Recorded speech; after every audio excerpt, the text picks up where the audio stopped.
One of the greatest miracles of the Prophet Muhammad, peace be upon him, was the splitting of the moon. This event demonstrated to the world that he was indeed a true prophet. As Muslims, we believe in this miracle just as we believe in the miracles of other prophets, like Jesus, peace be upon him, and Moses, peace be upon him. The evidence for the moon splitting is found in the Quran. These verses clearly state that the event occurred. The renowned Islamic scholar Ibn Kathir, in his tafsir, explains that the moon splitting happened during the time of the Prophet Muhammad, peace be upon him. This is supported by numerous authentic hadiths with strong chains of narrators, and has been unanimously agreed upon by Islamic scholars. So, from the Quran, Sahih, authentic hadiths, and scholarly consensus, we know this miracle occurred. However, skeptics, atheists, and agnostics often demand extraordinary evidence for such extraordinary claims. This video addresses their concerns. Let's talk about the origins of the moon. There are various theories, and NASA has researched this without any eyewitness accounts. One prominent theory is the giant impact hypothesis. It suggests that a Mars-sized planet called Theia crashed into Earth, and the debris from this impact eventually formed the moon about 4.5 billion years ago. We have no video evidence, just artist renderings of this event.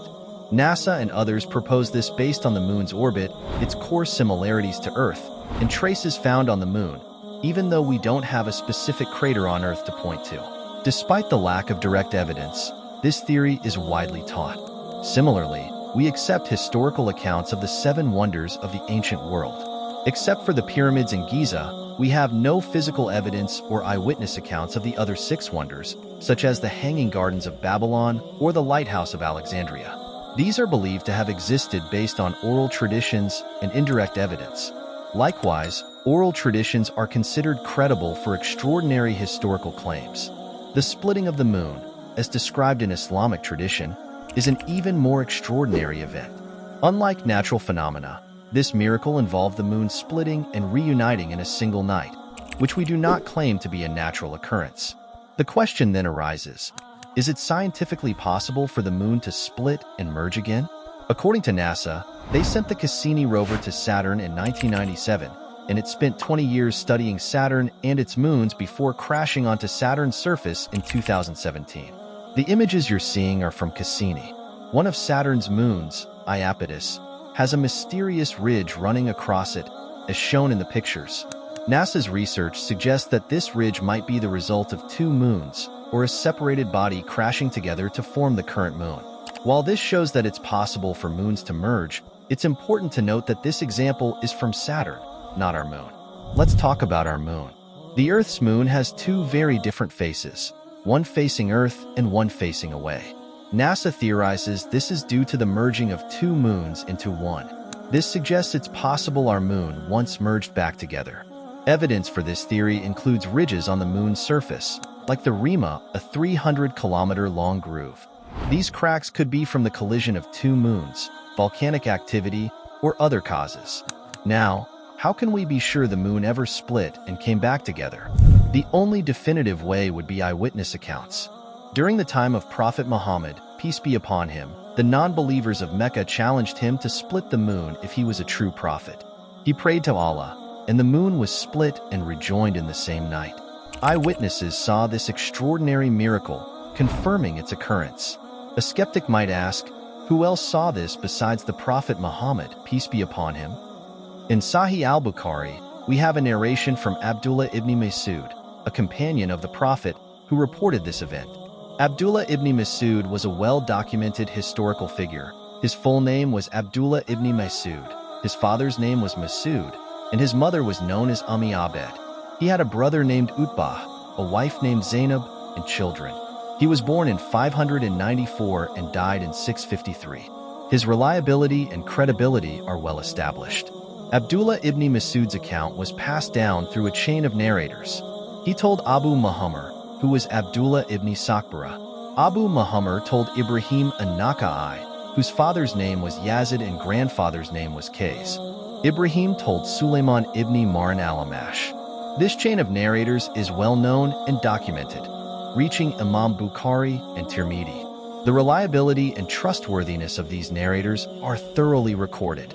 We have already more eyewitness accounts for this event than for the Hanging Gardens of Babylon or the Lighthouse of Alexandria. Another eyewitness was Jubair ibn Mut'im, a companion of the Prophet who became a Muslim in 628 at the Treaty of Hudaybiyah. Before the Prophet's migration to Medina in 622, Jubair was a non-Muslim from Mecca and witnessed the moon splitting. His account is recorded in authentic narrations. Jubair's details, like his father Mut'im ibn Ali and his son Nafeh ibn Jubair, are well known. He died in 679. Another witness is Anas ibn Malik, born in 612 and died in 711, from Medina, indicating that people in Medina saw it too. Abdullah ibn Abbas and Abdullah ibn Umar are additional witnesses, with their accounts found in authentic narrations. Ibn Kathir, in his work Al-Bidayah wa Al-Nihaya, and other historians like Abu Nu'aym and Ibn Sa'd report non-Muslim eyewitnesses. These include Walid ibn Mughira, Abu Jahl, Amr ibn Hisham, Al-Aas ibn Wa'il, Al-Aswad ibn Abd Yagath, Al-Aswad ibn Mutalib, Zima ibn al-Aswad, and An-Nasr ibn al-Harith. These opponents of the Prophet Muhammad, peace be upon him, witnessed the event, which adds credibility since they would have been the first to deny it if it hadn't occurred. A significant narration in Al-Bidayah wa Al-Nihaya reports that these enemies of the Prophet Muhammad, peace be upon him, acknowledged the moon split but suggested it might be magic affecting only them. To verify, they asked caravans returning from Yemen and Syria, who confirmed seeing the moon split.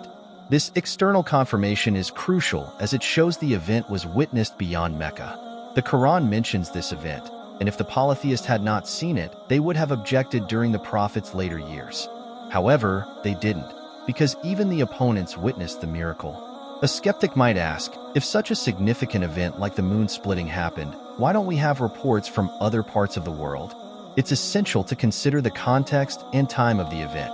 Expecting people to have seen it during the daytime is unrealistic since the moon isn't visible then.